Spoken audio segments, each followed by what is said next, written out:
Tá apertado demais. Tá não? Vai. Eu tenho 10 caixas de controle remoto lá sobrando. Tá guardadinho lá, mas ninguém vai comprar. Então eu falei, acho que eu vou jogar fora eles. Aí eu falei, é melhor não, porque vai ficar vendo um carro de controle remoto. Um dia veio um mendigo aí na rua de comida, eu peguei 1 quilo de comida daquele. Pra logo comer. Coitado, né? Mendigo também. Eu dei um dedo pro homem comprar o remédio pra filha dele, né, mãe? Uhum. Ela tinha alguma coisa nos ossos.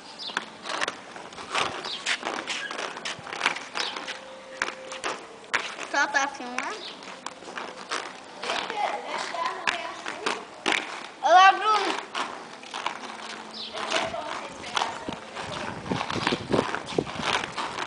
Eu vendo o carro de controle remoto, o carrinho mede aqui até aqui. Grandão ele. Ele tem 1 metro de altura, 3 metros de altitude. Nossa, ele. Vou comprar ele.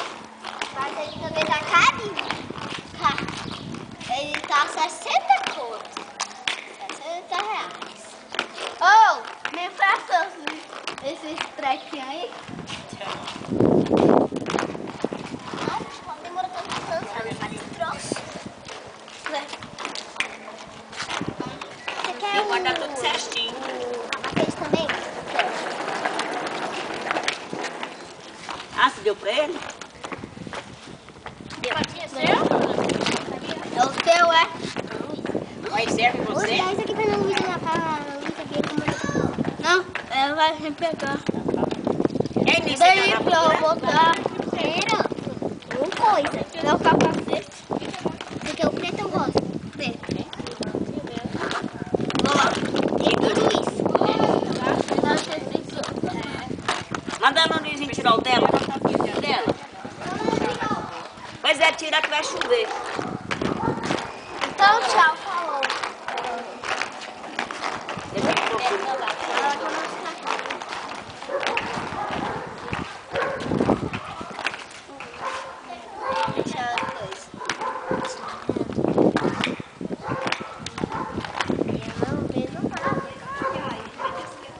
Mãe, aqui a senhora me segura. Eu não.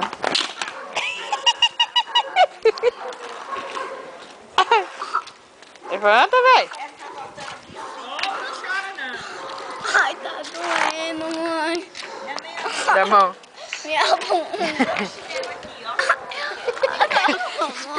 Apaga, tá doendo. Se eu apagar, para de doer. Tá doendo minha bunda. Ai, tá doendo? Ai, esse cachorro. Ai. Dá uma quebra. É rosa. E da onde entrou no pé dele? De quem que é esse? De quem que é aquele? Hã? De quem que é aquele? É o Luiz. Ensina. Ele vai até 41. Pois é. Eu levei uma queda. Tipo, tem um capacete?